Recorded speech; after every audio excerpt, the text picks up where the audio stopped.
Uwan hasaan, wow hasaan. Ang lungsod nga abunda og hiyas gikan sa kinaiyahan. Atong susihon karong adlaw, kining laing atraksyon nga ginabalik-balikan sa katawhan.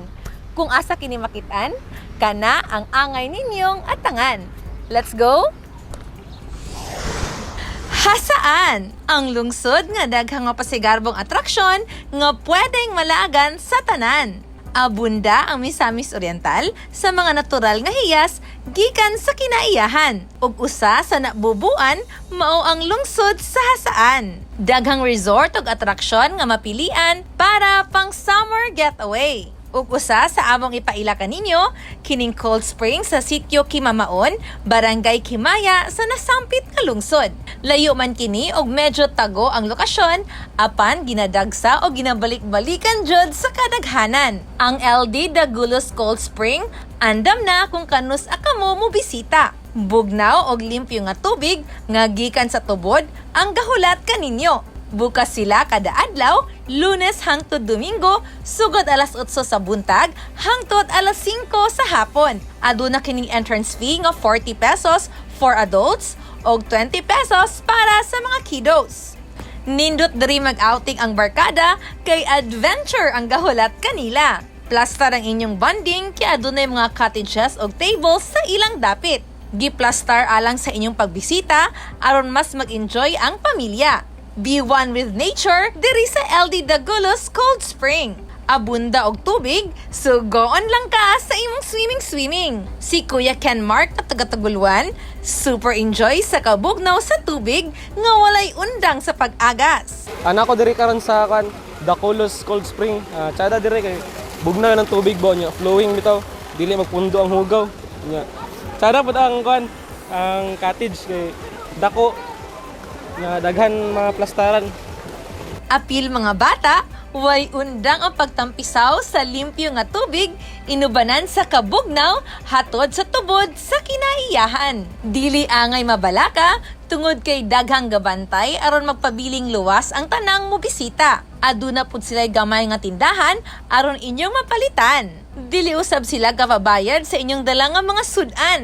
Nakadugang atraksyon sa ilang lugar, kini mga dagkong isda nga murag anaara sa sapa. Apan kung imong lantahon og maayo, mapawaw ka sa kadagko, labi na sa kanindot sa ilang mga colors. Kung nadani na ka o gusto nang mubisita, pahimangno lang sa tanan nga adunay gamayng adventure ang inyong agian. Padayong katinabanga ang barangay official sa Barangay Kimaya o ang pangagamhanang lokal sa lungsod sa Hasaan aron mas dali kining maadtuan sa katawhan. Bisan pa man niini, padayon gihapon gapang imbitar ang local official sa Barangay Kimaya sa pagpanguna sa ilang kapitan nga suportahan ang local tourist spot sa atong lalawigan. Ang Barangay Council sa Barangay Kimaya dako kay suporta alang sa mga turismo dinhi sa lungsod sa Hasaan, labi na sa among barangay.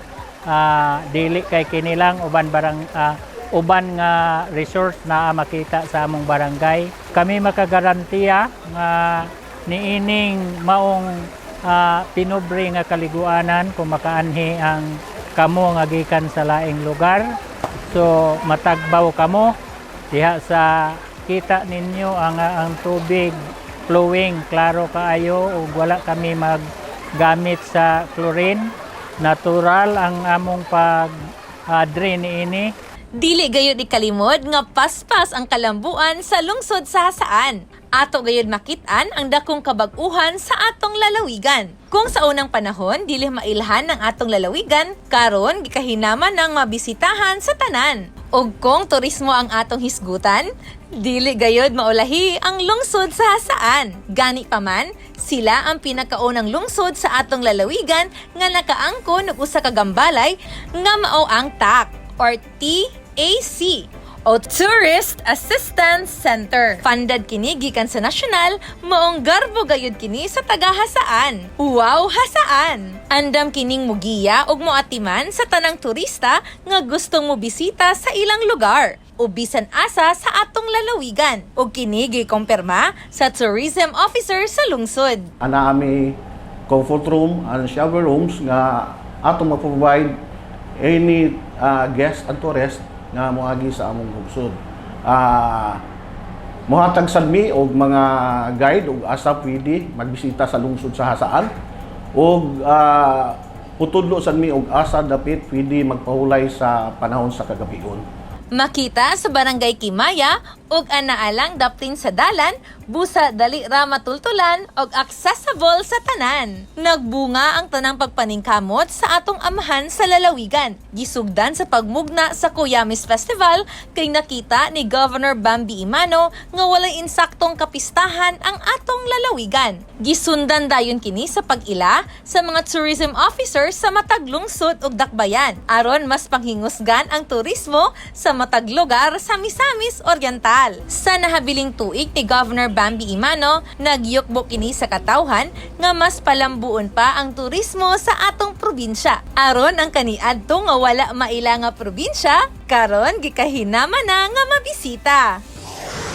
Kini na lamang si Clarice Enterina, kanunay naghangyo sa inyong tanan nga atong suportahan ang atong mga local tourist spot ug insaktong health protocol lang atong kanunay nga obserbahan kay kining tanan alang sa atong kaluwasan nga makapatay nga COVID atong malikayan. Together, let us explore Miss Ormo!